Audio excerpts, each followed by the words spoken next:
This video is brought to you by patreon.com/worsttake. Get access to exclusive live streams and Discord servers, on-screen shoutouts, and early access to some videos when you join now. Help make sure that we can continue to make content like this by supporting the Patreon. Links are in the description down below.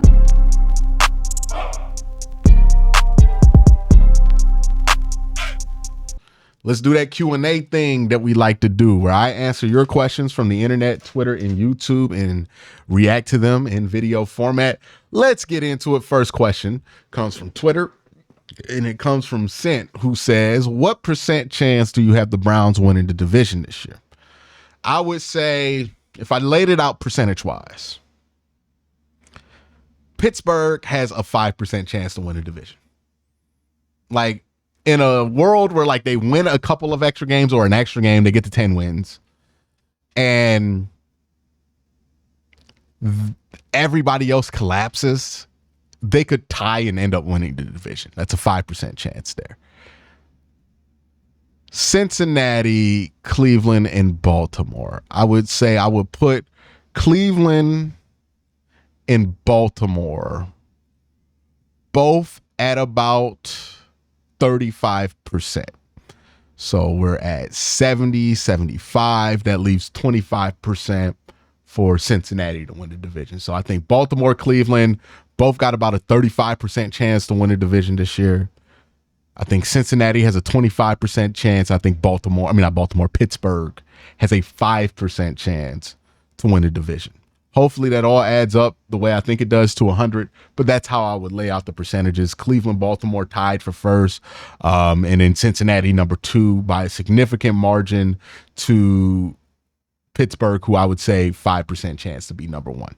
So that's what I think. Let me look at the next question here, and the next question is from Frank, who says this. Do you believe the Browns will stay strong in 1v1 man coverage or double versus CD? Force Dak to find Brandon Cooks or Ferguson in the Pro Bowl? I mean, the Browns, I would hope they're just not going to just straight up run man the whole game. I think the Browns are going to throw a number of looks at the Cowboys. We're really going to try to feel it out, right? I think the Browns will start to go to more man looks in the second half of this game if they feel like the pass rush is winning consistently versus Dallas, or if they get a feel at any point in this game that their pass rush is at will winning against Dallas, then they'll flip the more man coverage because that allows them to get that pressure and come home on it. So think about it like this, and I think Tyvis Powell explained this great on a video I did with him. Man coverage is so the defensive line can make plays, right? When you run man coverage, the ideal is that the defensive line is going to make a play. When you run zone coverage, that's for the secondary to make plays. So it depends on what unit they feel like is winning, what they lean on more. But if they feel like the defensive line is winning their battles, they're going to play more man coverage. If they feel like the defensive line is struggling, they're going to switch to zone. Now, the Cowboys are a bit more dangerous in zone. You run zone versus Dak. Dak's going to pick that apart. He's a veteran quarterback. So you hope that you can get that pressure and then rely on man and just not let Dak breathe. But that's what I think it's going to really come down to, is what the Browns do on the line of scrimmage here against the Cowboys. If they're able to get consistent pressure, then it's going to be a good day for them. CJ says, is it possible Judy's situation can be similar to Coop in Oakland?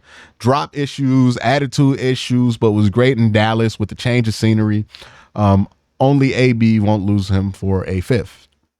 I would be careful about doing this one-on-one because Amari Cooper was much more productive than Jerry Jeudy was in Oakland, than Jerry Jeudy was in Denver. So I don't think it's exactly one-to-one. Like, I think Amari Cooper just kind of got traded because if I remember at the time, Oakland was just a mess. Like, at the end before they moved to Las Vegas. They're still a mess now, but they were a mess at that point. Like, I think they had the Antonio Brown thing going on too at the same time, or before that, or after that. They were a bit of a mess. So I think the hope with Jerry Jeudy is that he was just in a toxic environment where they didn't have a plan for him. And if he comes to Cleveland, where we do got a plan for him long term, he can live up to it, right? It's more like David Njoku than it is Amari Cooper in Oakland, in my opinion. The next question comes from Guns. Guns says this: did some of Deshaun Watson's accuracy issues last year come from him not being sure in the old offense. Along with that, should we expect an uptick in his accuracy and completion percentage in his new offense? I think you should expect a uptick in his accuracy and completion percentage if he just plays the whole season. Like, I think that was really the issue with his accuracy and completion percentages. Look how many times he's either 6 games coming back from 700 days, and then 3 games in the lineup, 3 games out the lineup, and then 2 games back in the lineup. He never got into a groove, a comfort with what the Browns were doing. And I think if he stayed healthy for 2023, we really wouldn't be questioning his accuracy. We know that Deshaun Watson can fit windows. They can still throw the ball and hit tight windows and all. We've seen it with Deshaun. The thing that we haven't seen with Deshaun is him play more than 6 consecutive games as the starting quarterback of the Cleveland Browns. And I think just doing that would do a lot for his accuracy and comfort, because a lot of accuracy is just being comfortable in what you're asked to do. So yeah, I think the new offense was something that was new to him, but also I think just him being out there more consistently and not having to go in and out the lineup, that's going to do amazing things for his accuracy numbers, because I think that's the number one culprit, more so than any offense that the Cleveland Browns were running, to be honest. Andrew says, besides Watson, who do you think will benefit the most from the new offense? This is a good question. There are a lot of different candidates you can go here, right? The fact that this new offense is being installed after the David Njoku breakout could suggest that the Browns, not just, right, because we talk about the Browns are building a new offense for Deshaun Watson, and it's like it's only being built around the strengths of Deshaun Watson. But the truth is, the Browns are building a new offense around the personnel that they have right now. And part of that offense is going to be catered to David Njoku.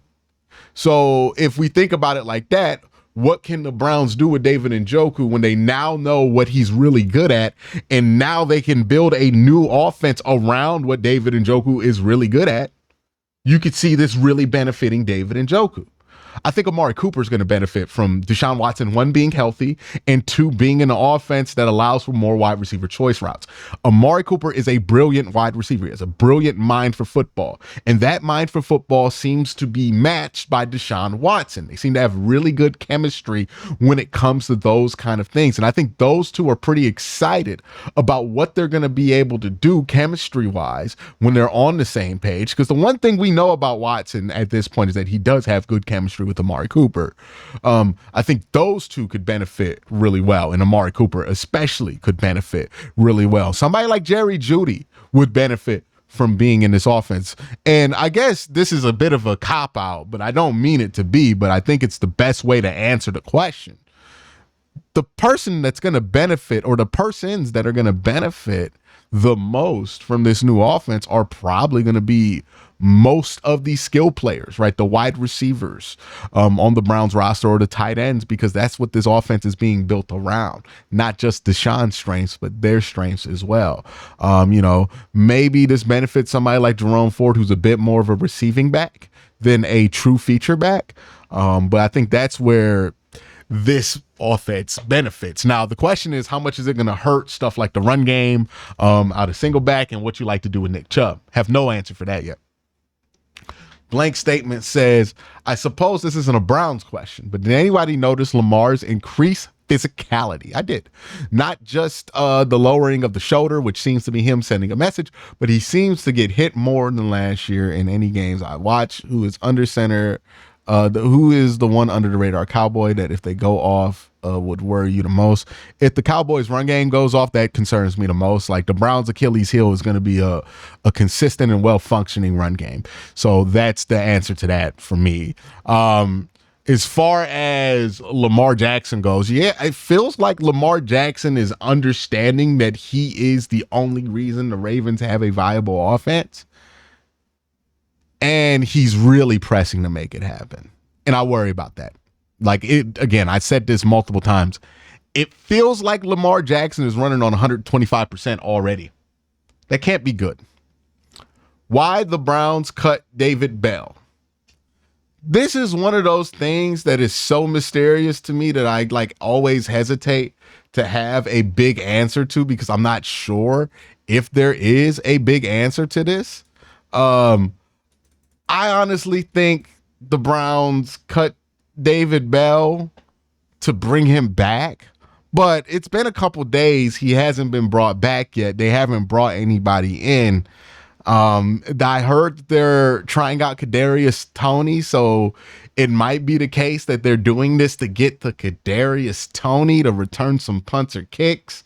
That would make sense. Look, the one thing the Browns don't really have on a roster right now is a punt returner. And, you know, they put Nyheim Hines on the PUP list, so he wasn't ever an option.